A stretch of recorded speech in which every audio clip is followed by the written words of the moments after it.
Hello, मी सुरेखाच्या नवीन आणि छान अशा मराठी ब्लॉगमध्ये तुमचे अगदी मनापासून स्वागत करते. कालच्या व्हिडिओमध्ये तुम्ही पाहिलं मी आले होते माझ्या माहेरी कारण होती बहिणीची बारी आणि त्यानंतर लगेच दुसऱ्या दिवशी आमचं होतं धोंडे जेवण म्हणून आम्ही थांबून घेतलं आणि इकडे अक्का सकाळी-सकाळी मग मांडे करायला लागली.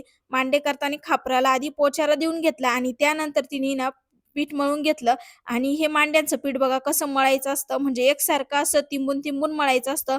जोपर्यंत आपण हे पीठ तिंबून-तिंबून मळत नाही, तोपर्यंत मांडे चांगले होत नाही आणि मांड्यांना कसं स्पेशल वेगळे गहू असतात. पण आहे ना, ह्या गव्हाचा आहे ना, थोडासा मांडा व्यवस्थित जमत नव्हता. थोडाफार तुटत होता. कारण मांड्यांचे गहू आहे ना, खूप छान असतात आणि ते ताणतात खूप. तर इथं मैदा वगैरे काहीच टाकलेलं नाही. फक्त गव्हाच्या पिठाचे हे मांडे बनवतीये अक्का आणि अक्काला मांडे जमतात. तर ती आमच्यासाठी मग मांडे बनवतीये. तर आमचं आज धोंडे जेवण आहे. तर इथं बघा मस्त उंडा करून घेतला आणि त्यात पुरण भरून घेतलं. मांड्याच्या पिठासाठी पुरणही थोडंसं पातळच लागतं. शक्यतो ती ना मांडे गुळाचे बनवत नाही, साखरेचे बनवते. पण आम्ही खायला होतो आणि आम्हाला सगळ्यांना गुळाचं पुरण आवडतं. म्हणून ती इथं आमच्यासाठी गुळाचा मांडा बनवायला घेतीये. पण झालं असं, की गुळाचं पुरण आहे ना जास्त चिकट होत नाही. त्यामुळे मांडा थोडासा चिरत होता. पण जाऊ दे म्हटलं खायला चांगला लागला. मग चिरला त्याच्याशी एवढं काही नाही. मग तिने इथं मस्त सगळे मांडे बनवून घेतले आणि मांडे खायलाही खूप छान लागतात. मला तर मांडा हा प्रकार खूप आवडतो. माझ्यासारखाच असं कुणाकुणाला मांडा आवडतो हे कमेंट करून सांगा. कारण मी कधीही जाणार असले ना मम्मीकडं, तर अक्कानी जर मांडे केलेले असले किंवा आधी जर सण असला ना, तर ती माझ्यासाठी 1-2 मांडे आहे ना मम्मीकडं पाठवूनच देत असती. आणि असं म्हणजे बऱ्याच वेळा असंच झालेलं आहे आणि मला मांडा आवडतो सगळ्यांनाच माहिती आहे. लग्नाआधी तर असं व्हायचं पुरणपोळी जर केली ना, तर मी दुसऱ्या सणाच्या स्वयंपाकातलं काहीच खात नव्हते. फक्त पुरणपोळी आणि दूध. पण आता मी सगळं खायला लागले कारण लग्न झाल्यानंतर आपल्या सगळ्या सवयी बदलून जातात. म्हणजेच पुरणपोळी माझी खूप आवडीची आहे आणि तसंच आता माझ्या पिल्लूलाही पुरणपोळी खूप आवडायला लागली आणि अहो पुरणपोळी खातातच. त्यामुळे प्रत्येक सणाला मी पुरण बनवत असते. पण मांडे काही मला जमत नाही. म्हणून इथं अक्काच्या हातचे मांडे मी खाणार आहे. तर मांड्याची पूर्ण रेसिपी तुमच्याशी शेअर केली. मांडा बघा असा हातावर घ्यावा लागतो.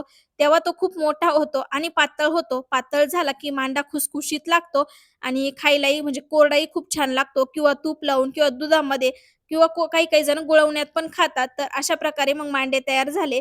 इथं आधी मामींनी काही मांड्याच्या घड्या घातल्या. त्यानंतर मी काही मांड्याच्या घड्या घालायला लागले. मम्मीची इकडं साराची तयारी चालू होती आणि मांड्याची घडी घालताना इथं काठ काढून टाकावं लागतात. कारण काठ कडक होतात आणि व्यवस्थित भाजलेही जात नाही. परत त्यात पुरणही नसतं काठापर्यंत. त्यामुळं मग हे काठ काढले जातात आणि नंतर मग मांड्याची अशी चौकोनी घडी घालतात. तर मला कशी घडी घालायची हे अक्का सांगत होती आणि ही घडी बघा मला एकदम छान अशी परफेक्ट जमली आणि काठाचं कसं पुरण नसतं त्यामुळे खूप कडक होतात ना म्हणून सगळीकडेच हे काठ काढून टाकतात. विकतच्या मांड्यामध्ये नाही काढत शक्यतो, पण घरचे मांडे असले की काढतात. तर इथं बघा मी अक्काकडून मांडा कसा उलटायचा ते शिकवत होते आणि अक्काने मला सांगितलं. इकडं मस्त गाईंचंही सगळं आवरून झालं होतं चारा पाणी आणि त्यानंतर मी इकडं मग धुणं धुवायला लागले. कारण कसं मम्मीचंही काही ना काही काम चालू होतं. तर म्हटलं चला पटपट उरकून जाईल म्हणून मी इकडे धुणं धुवत होते. माझी पिल्लूही इकडे माझ्या जवळ खेळत होती आणि धुणं झाल्यानंतर मग कसं बाकीचाही स्वयंपाक खूप असतो. मांड्याचं जेवण म्हणल्यावर पुरणपोळी वगैरे. त्यानंतर घरात आले तर इथे ना 2-4 पोळ्या करायच्या होत्या. तर म्हटलं चल अक्का आपण दोघी पोळ्या करून घेऊ.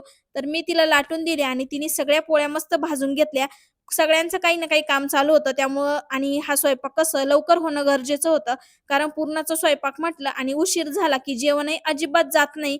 त्यानंतर इथं बघा सगळेजण आले म्हणजे बहिणीच्या सासरकडचे आणि आम्ही दोघं जण असं होतो.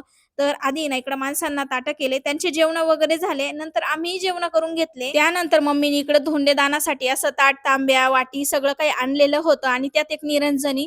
तर सगळं काही मग भाऊ आहे ना मस्त दाजींना ओवाळून घेतोय आणि इकडे मामींनी पण बहिणीला हळद-कुंकू लावून घेतलं आणि धोंड्याच्या दिवशी म्हणजे दाजींचे आणि बहिणीचे भावाने पाय धुवून घेतले आणि धोंडेदानाचा आहे ना डिटेल शॉर्ट्स व्हिडिओ तुम्हाला येईन आहे. इथं तुम्हाला मी शॉर्टमध्ये सगळं काही शेअर करते.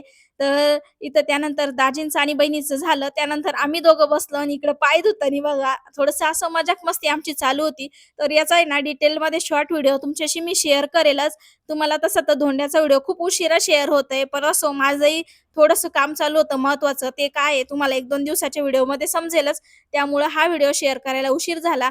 हे आहेत बहिणीचे सासू-सासरे. यांनाही पण गंध लावून घेतला. सासूबाईंना मम्मीने ओवाळून घेतलं आणि इकडं पण सगळं म्हणजे त्यांना टॉवेल, टोपी आणि कपडे देऊन त्यांचाही मान-सन्मान केला. त्यानंतर सगळे उरकलं, सगळेजण गेले म्हणजे सासूबाई त्या गेल्या. त्यानंतर इकडे अक्का आणि मामी पण निघाल्या होत्या कारण त्यांनाही घरी काही तरी काही कामं होते आणि कसं मामाची मुलं आता कॉलेजसाठी बाहेर जाणार आहे. मग कसं आजी लागतेच त्यांना घरी, त्यामुळं मग अक्का चालली होती, नाहीतर अक्का थांबणार होती.